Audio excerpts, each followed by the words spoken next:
Bienvenidos a un nuevo episodio de Educa Tales, donde la educación y los valores cristianos se unen para transformar vidas. En cada episodio abordaremos temas relevantes para nuestra comunidad educativa, especialmente para los padres de familia, con el objetivo de fortalecer el vínculo entre la escuela y el hogar. Acompáñenos en este viaje de aprendizaje y crecimiento.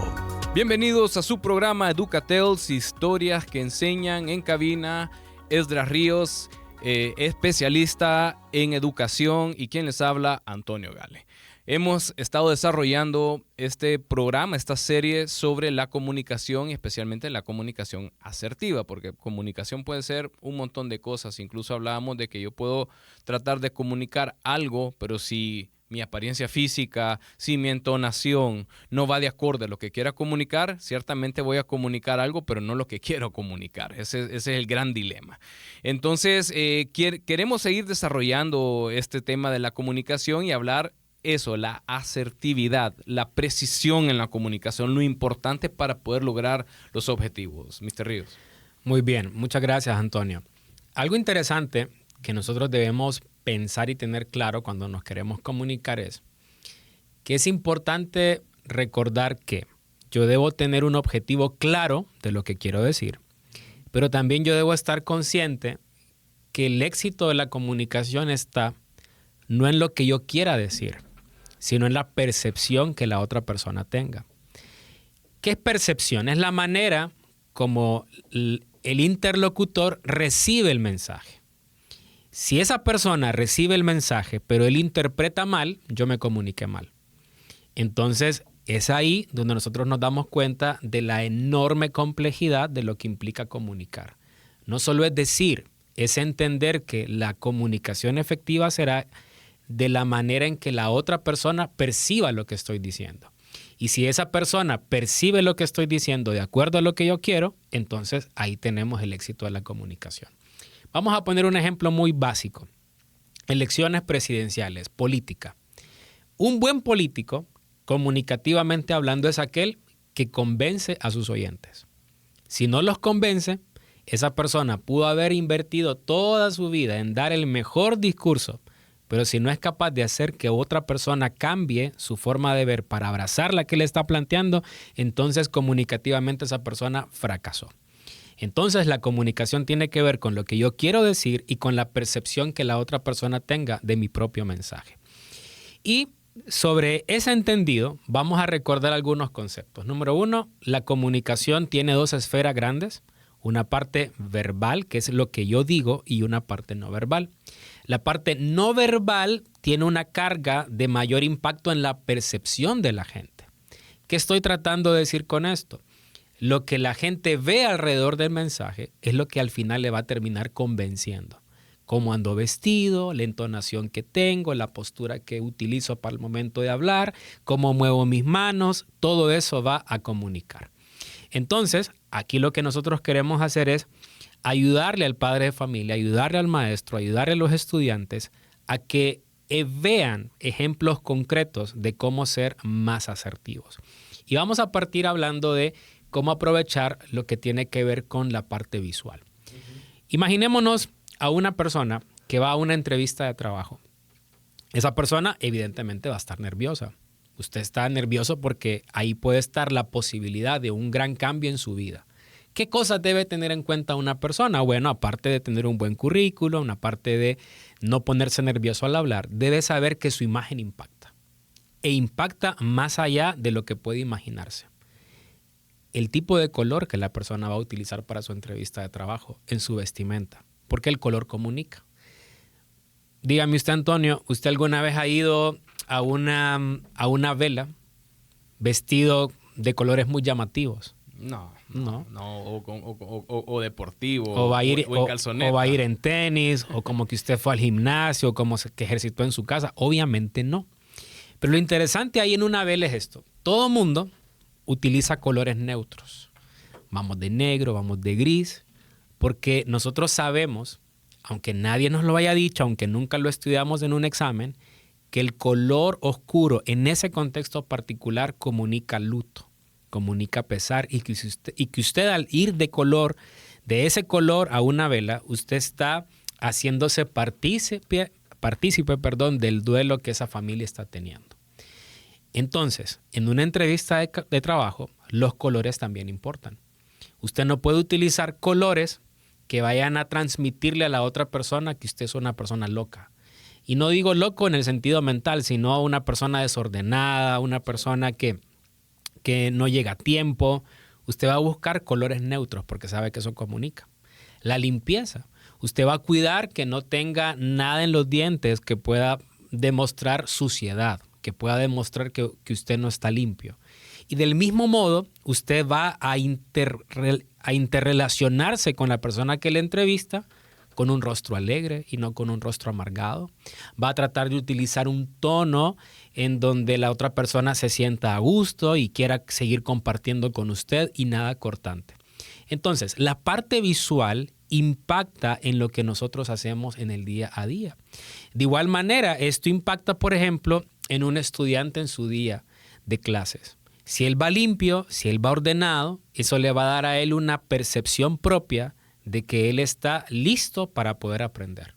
Entonces, eso nos dice que la imagen obviamente importa mucho. Sí, imagínese usted como padre de familia que el primer día de clases mande a su hijo arrugado, con un uniforme sucio, en desorden, el niño soñoliento.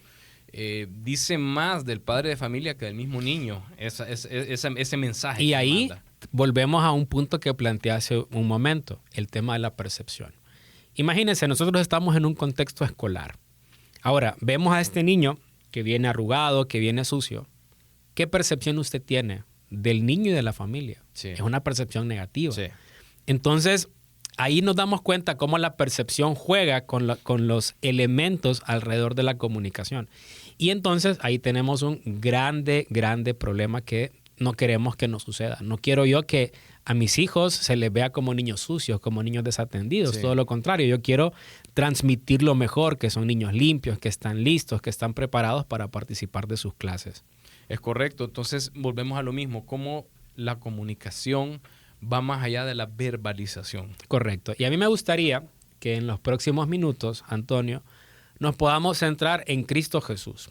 La Biblia nos dice que Cristo es Dios encarnado y si hay un mejor modelo que seguir, evidentemente es el de Cristo. Y quiero que nos pongamos a pensar en que Jesús, en un contexto muy diferente al nuestro, se preocupó mucho por cómo la gente le iba a ver al momento de hablar. Ahora, recordemos algunos elementos importantes. Número uno, Cristo vivía en una época donde no habían videos de apoyo. Cristo vivía en una época donde no había micrófono. Cristo vivía en una época donde no habían auditorios como los tenemos hoy con aire acondicionado. Cuando Cristo habló, nos dice la Biblia que Él lo hizo a la orilla del mar, el mar de Galilea, y que lo hizo en condiciones muy desfavorables. Número uno, lo hizo debajo del sol. Número dos, lo hizo en un contexto donde la gente pues se movía largas distancias para llegar, tal vez la atención de la gente podía disminuir por el cansancio.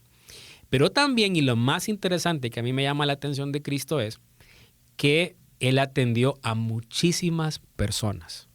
La Biblia en una ocasión nos dice, en uno de los evangelios, que Jesucristo atendió a 5,000 hombres. Si sumamos niños y si sumamos mujeres, podemos llegar a un estimado que Cristo dio un discurso a 15,000 personas. Al menos, con toda esa condición desfavorable.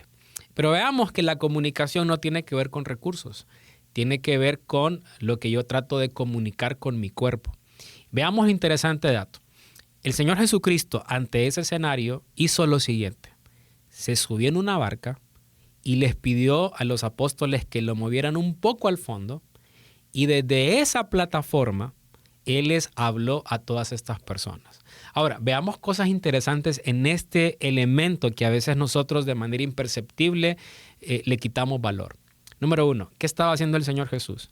Él estaba centrando toda la atención en Él mismo al momento de comunicar. En Él como individuo, en Él como persona, como humano de carne y hueso. Y a veces a nosotros como maestros se nos olvida que podemos tener todos los recursos tecnológicos dentro del aula, pero que al final quien va a transmitir el conocimiento somos nosotros. Quien va a inspirar, quien va a confrontar, quien va a llevar a una persona que tome decisiones importantes en su vida somos nosotros con lo que comunicamos, no un video, no un libro bonito, no los colores de la decoración de mi aula, es mi persona. Y el Señor Jesucristo sabía que lo que Él iba a comunicar era Él, su mensaje. Entonces, cuando Jesucristo se sube en la barca y pide que lo lleven un poco al fondo, Él quería tener toda la atención sobre Él. No sobre los demás, sino sobre Él. Por eso, muchos de los auditorios que se utilizan para grandes conferencias tienen una especie de forma de embudo, ¿verdad? Sí. Toda la audiencia al fondo está sentada y va en forma de embudo hacia la plataforma donde se centra únicamente en el individuo que va a hablar. Entonces, Cristo nos enseña que nosotros nos podemos comunicar de manera efectiva si somos conscientes de que a nivel visual nosotros de verdad podemos transmitir el mensaje. Y esto es importantísimo por lo que usted dijo, porque imagínense el reto, y yo admiro mucho, que tiene un maestro para poder tener la atención de muchachos o de niños que no están ahí porque quieren, sino porque deben de estar. Claro, y cada momento tiene sus propios retos. Por ejemplo, yo admiro muchísimo a las personas que trabajan con preescolar, porque usted tiene niños que están con toda la energía y que todavía no han madurado lo suficiente como para poder tener espacios prolongados de atención. Son espacios sumamente más breves, son espacios sumamente más pequeños. Entonces, hay un reto muy propio en ese momento. Y como usted lo decía, en la adolescencia los muchachos tienen la madurez para poder tener periodos más largos de concentración, pero no tienen las ganas de hacerlo. No quieren lograrlo. Y entonces, tanto los maestros como nosotros como padres debemos entender que importa mucho la parte visual. Llevemos esto a un escenario sumamente práctico en la casa. Usted está listo para dormir y usted le dice a su hijo que está sentado con el teléfono o está sentado con un videojuego o está viendo televisión. Y usted le dice, fulano, guarda la merienda en la refri que es de mañana. Esa es una situación comunicativa real y común. Ahora, usted debe ser consciente de una cosa como padre. Si su hijo no le ve, si su hijo no está atento al movimiento de sus manos, entonces usted no está seguro que realmente esa comunicación fue efectiva.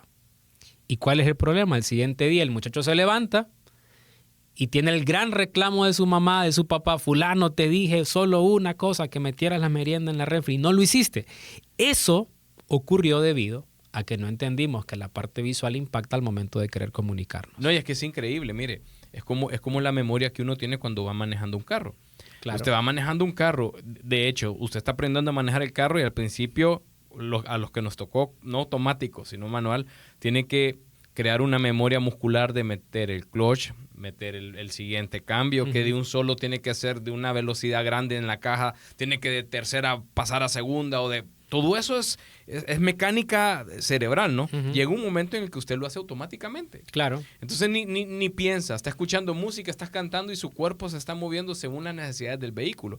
Ahora imagínese su hijo con toda la tecnología, viendo redes, jugando un videojuego y usted le dice, fulanito, hace esto, y usted está seguro que dice, sí, papá, pero el hombre está diciéndoselo por puro reflejo, pero él ni siquiera escuchó, ni siquiera sabe qué usted le dijo, y usted se acomodó a solo decirlo y pensar que la cuestión está granjeada con solo habérselo dicho. Eso fueron en tiempos pretéritos, donde no había tantas distorsiones de tantos medios tecnológicos, pero ahora, importante lo que usted dice, asegurarse que esa persona por lo menos suelte el dispositivo y que lo vea y lo escuche.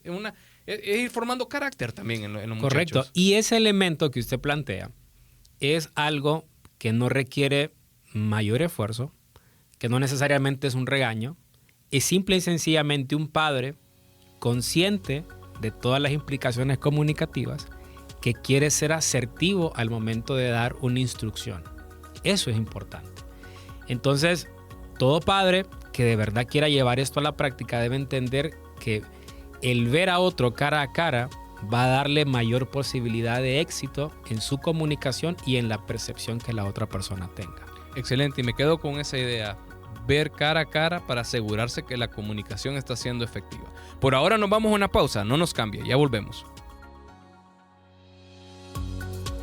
¿Quieres estar al tanto de todo lo que ocurre en las instituciones educativas Vida Abundante?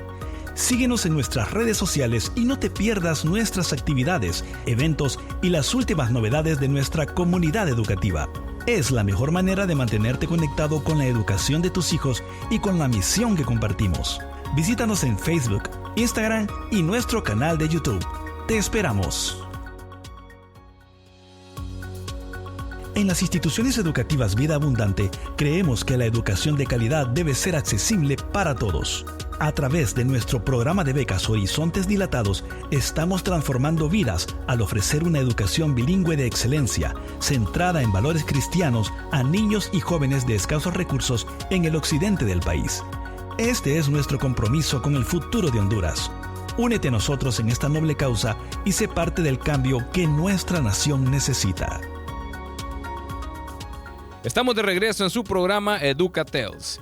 Con ustedes, Mr. Ríos y quien les habla, Antonio Gale. Antes de irnos a la pausa, estábamos hablando sobre la importancia de la comunicación y asegurarse que cuando usted se está comunicando, la persona pueda visualmente tener un contacto con usted para que esa comunicación no verbal vaya de la mano con sus palabras y pueda ser efectiva. Mr. Ríos. Muy bien, el segundo elemento que queremos poner aquí sobre la mesa tiene que ver con la entonación, que es la parte vocal. Y vamos a partir nuevamente del ejemplo de Cristo. Y quiero que nos ubiquemos nosotros en el contexto del Oriente hace 2000 años. Jesucristo fue un maestro fuera de lo común en muchos sentidos. Número uno, el Señor Jesucristo no era parte de lo que nosotros conocemos como escuelas de rabinos. El Señor no era fariseo, el Señor no era saduceo, Él no había sido formado en esa escuela de discurso, esa escuela teológica de ningún tipo. Número dos, el Señor Jesucristo era más joven de lo que correspondía a un maestro en ese entonces. Creemos nosotros que Cristo vive en una época en donde Él ministró, donde Él enseñó entre los 30 y los 33 años. Era una persona sumamente joven. Y además el Señor no venía de una familia de personas de renombre en esa sociedad. Jesucristo creció bajo la dirección de José, su padre terrenal, que era un simple carpintero, un hombre con un oficio sumamente normal y natural. Ahora, pensemos en lo siguiente. Dice los evangelios que el Señor Jesucristo atendía a miles de personas, que el Señor Jesucristo era alguien, sobre todo, que hablaba con autoridad. Y pongámonos a pensar en eso. ¿Qué era eso que Jesucristo hablaba con autoridad? Número uno, eso quiere decir que el mensaje de Cristo era un mensaje que estaba cargado de la autoridad del cielo que Él tenía. Pero además significa que el tono que el Señor utilizaba era un tono que de verdad llamaba la atención y que respaldaba que lo que Él estaba diciendo era de sumo peso, de suma importancia y de trascendencia para las personas que le estaban escuchando. Nosotros estamos muy acostumbrados a la imagen del Cristo que vemos en las películas, que vemos en las series, de un Cristo que habla así como suavecito, con un tono casi afeminado. Incluso muchas personas creen que Jesucristo hablaba como lo hizo aquel famoso artista Michael Jackson, que él tenía un tono muy particular, muy de niño, porque creen que ese es el Cristo de la Biblia. Pero el Cristo de la Biblia era tan firme y claro que por lo que Él estaba diciendo lo querían matar. Entonces Jesucristo utilizaba un tono de voz sumamente importante. Pero al mismo tiempo, la Biblia nos dice que el Señor Jesucristo era tan amable que los padres le traían a sus hijos para que Él les diese su bendición.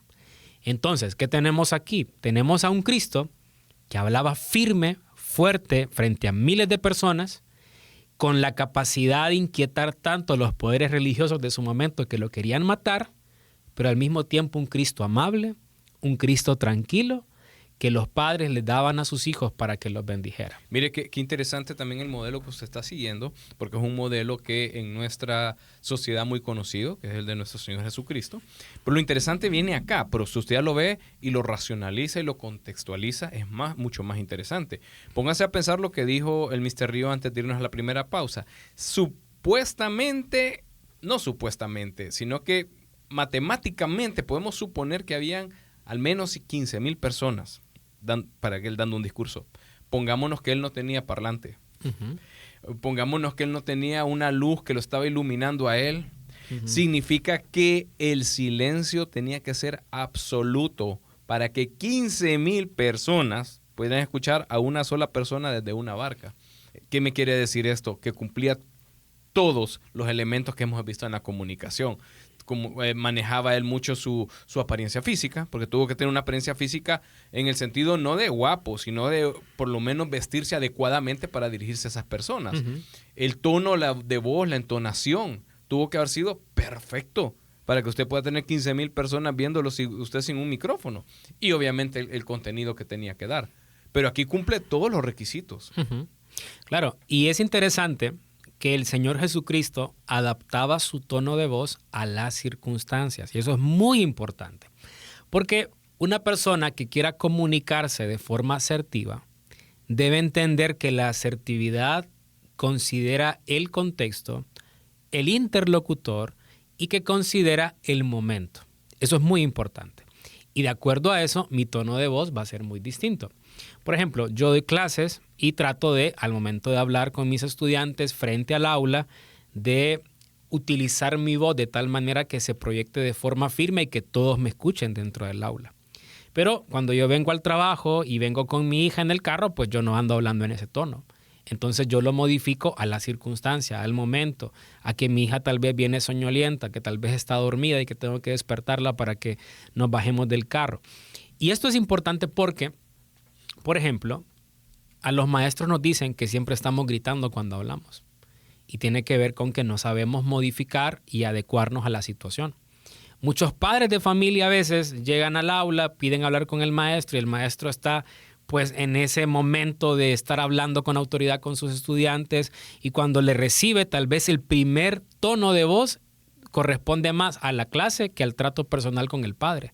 Y después el padre se queja y dice, qué barbaridad, el fulano, Mr. Fulano o mi fulano me trató de una manera incorrecta y tiene que ver con que el maestro en ese contexto particular no modificó su tono de voz al contexto correcto. Y mire qué interesante, y volvemos al mismo punto. Cómo la comunicación, cuando uno la comprende en su estructura, es tan importante como un maestro que quiere comunicar algo importante de su alumno con su padre, siendo alguien neutral, pero que si viene y no cambia el switch entre dar la clase y hablar con el padre de familia, puede existir una percepción equivocada del mensaje. Correcto. Y llevemos esto a una aplicación práctica para los padres de familia. Imaginémonos un contexto que todos nosotros tal vez alguna vez hemos enfrentado. Usted va por la carretera y una patrulla le hace parada o hay un retén policial. Y usted sabe que en nuestro contexto muchos de los altercados que llevan a que una persona sea multada tiene que ver con un conflicto con el oficial de tránsito. Entonces, imagínese qué pasaría si el oficial viene y se acerca a usted y le dice, mire, usted cometió esta falta o tal vez su carro no está en regla por X o Y razón. Entonces, el oficial comienza a hablarle a usted en un tono un poco pesado. Pero usted, como ciudadano, comienza a responderle con un tono más fuerte todavía. Usted ahí está creando el escenario perfecto para un conflicto grande que va a repercutir negativamente en usted como ciudadano. Se le va a multar, incluso puede llevar esto a otras instancias que no vale la pena mencionar. El punto es que ahí nos damos cuenta que en situaciones tan cotidianas como interactuar con un oficial de tránsito, el tema del tono de voz y adecuar el tono de voz nos va a llevar a obtener mejores beneficios. Claro, siempre, y volvemos a lo mismo, cómo poder comunicar incluso de una manera muy específica con nuestras autoridades, pues a las que merecen respeto, aunque tal vez no lo está haciendo de la mejor manera el oficial, pero aún así se lo puede hacer ver de una manera calmada y expresando y comunicando lo correcto. Bueno, el tiempo aquí se va volando. Seguimos entonces con esta serie de comunicación. Por favor, no se pierda el siguiente programa en el que estaremos abordando mucho más elementos en torno a la comunicación para que seamos, como dijo Mr. Ríos, asertivos. Este fue su programa Educatels, con ustedes Antonio Gale y Mr. Ríos. Esperamos estar con ustedes y acompañarlos, o que más bien nos acompañen en el próximo programa. Bendiciones. En las instituciones educativas Vida Abundante, creemos en la formación de ciudadanos cristianos comprometidos que estén preparados para influir positivamente en la sociedad. Ofrecemos una educación bilingüe de excelencia, centrada en valores cristianos y en el desarrollo integral de cada estudiante. Porque en Vida Abundante cada niño es único y valioso. Únete a nosotros y sé parte de esta misión transformadora. En las instituciones educativas Vida Abundante, creemos que la educación de calidad debe ser accesible para todos. A través de nuestro programa de becas Horizontes Dilatados, estamos transformando vidas al ofrecer una educación bilingüe de excelencia, centrada en valores cristianos a niños y jóvenes de escasos recursos en el occidente del país. Este es nuestro compromiso con el futuro de Honduras. Únete a nosotros en esta noble causa y sé parte del cambio que nuestra nación necesita. Gracias por acompañarnos en este episodio de Educatels. Esperamos que la información y las reflexiones compartidas hoy les hayan sido de gran ayuda. No olviden seguirnos en nuestras redes sociales y visitar nuestra página web en www.vidaabundante.edu.hn para estar al tanto de todas nuestras actividades y novedades. Queremos escuchar sus comentarios y sugerencias. Hasta la próxima y que Dios les bendiga.